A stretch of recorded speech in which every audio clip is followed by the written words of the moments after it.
च्या वतीने आज मला तुम्हाला हसवण्याची जबाबदारी दिली आहे. थोडा वेळ सकाळपासून कार्यक्रम करत आलोय. हा शेवटचा कार्यक्रम आहे. या ठिकाणी सर्वप्रथम 26 जानेवारीच्या तुम्हाला सगळ्यांना शुभेच्छा, प्रजासत्ताक दिनाच्या शुभेच्छा. ज्या काही 4-5 टाळ्या माझ्यासाठी वाजल्या.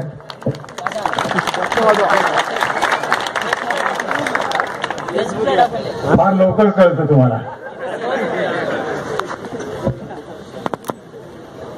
काही विनोद असे असतात लोकांना पटकन कळतात आणि काही विनोद असे असतात लोकांना उशिरा कळतात आणि काही विनोद असे असतात लोक घरी गेल्यानंतर असतात आणि काही विनोद असे असतात लोक सकाळी आठवून बाथरूम मध्ये एकटेच उघडे नागडे असतात. काल माझा कार्यक्रम पुण्याला होता. मी पुण्यात कार्यक्रम करत होतो. मी महाराष्ट्राच्या कानाकोपऱ्यात कार्यक्रम करतो आणि महाराष्ट्रातच नाही तर भारताच्या बाहेर सुद्धा मी कार्यक्रम करतो. आता नुकताच मी Bangkok, Malaysia, South Africa, East Africa त्या ठिकाणी दौरा करून आलो. पण पुण्यातले प्रेक्षक फार सुज्ञ आहेत, फार हुशार आहेत. त्यांना विनोद कळायला नाही तर येऊन मागे विचारतात काय बोलल्या परत बोल. पण आज तुम्ही सगळे हुशार प्रेक्षक बसलात. एवढा सुंदर कार्यक्रम, पहिला विनोद तुमच्यापर्यंत पोहोचवतो, तुमच्यापर्यंत मांडतोय. बघूया तुम्हाला कळतो का. कारण मला बघायचं की आज किती सुज्ञ प्रेक्षक बसले. हा विनोद मी जिथे जिथे ऐकवलाय काही लोकांना कळाला, काहींना नाही कळालाय. बघूया तुम्हाला कळतो का. दादा कोंडके आणि निळू फुले चुकून एकदा बायकांच्या पार्टीत गेले. दादा कोंडके हे खरा खुरा महाराष्ट्राचा हास्य सम्राट म्हणजे दादा कोंडके. दादा कोंडके आणि निळू फुले चुकून एकदा बायकांच्या पार्टीत गेले आणि बायकांच्या पार्टीत गेल्यानंतर दादांची खट्याळ सवय, थोडीशी आंबट सवय. त्या पार्टीमध्ये एका सुंदर बाईला पाहिल्यावर दादा कोंडके निळू फुलेंना म्हणाले,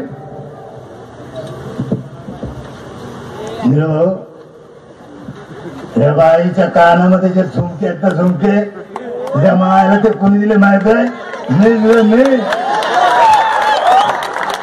आणि या बाईने जे नाकामध्ये नथ घातलं त्या मायला ती कुणी दिले माहित आहे. मी दिले मी. आणि या बाईने जे अंगावर कोरी करकरीत साडी नेसली ना त्या मायला ती कुणी दिली माहित आहे. मी दिले मी. दादांचं बोलणं झाल्यानंतर निळू भाऊ दादांना हळूच म्हणाले, प्रणय दादा तुला हे माहिती का या बाईच्या हातामध्ये जे मुले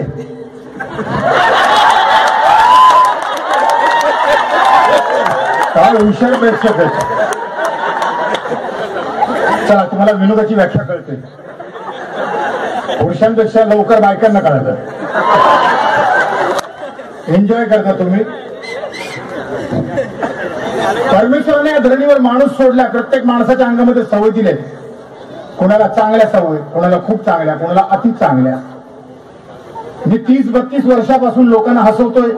प्रत्येकाला टिपण्याचं काम मी गेल्या 30-32 वर्षापासून करतोय. म्हणून तुम्ही मला चॅनलच्या माध्यमातून, सिनेमाच्या माध्यमातून, कॅसेटच्या माध्यमातून, सीडीच्या माध्यमातून बघता ऐकता.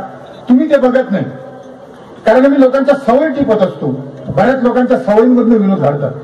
तुम्हाला डोळ्याने दिसतं तरी लोकांना विचारायची सवय असते. एखादा माणूस जेवत असला, आपल्याला दिसतंय तो जेवतोय, तरी लोकांना विचारायची सवय. काय जेवतोय काय ते हवं जेवतोय जेवतोय काय. जेवणाऱ्याला किती राग आला असेल. नाही दाढी करतोय. एखादा माणूस झोपलेला असला डायरेक्ट त्याच्या बेडरूम मध्ये घुसतात. तो झोपलाय बिचारा, कुठे त्याला ड्युटी करून आला, झोपला, त्याला उठवतात. झोपलाय का झोपलाय. हे तर काहीच नाही. एका माणसाचं प्रेत चाललं होतं, अफाट गर्दी. एकाने पाहिलं, त्याने खांदा दिला होता, त्यांनी त्यालाच विचारलं मेला काय. हे बघ मेला मेला काय. तुला नाही, त्याला झोपायची सवय, आम्हाला फिरवायची. हे तर काहीच नाही. पण काही लोक एवढी हद्द करतात, कुठे कुणाला काय विचारायचं सूट नसते. परवा एक माणूस आपल्या गरोदर बायकोला घेऊन टेन्शन मध्ये बाजारात चालला होता. एकाने पाहिलं, विचारलं, वहिनी गरोदर आहे. तो म्हणाला की फुटबॉल खेळलाय.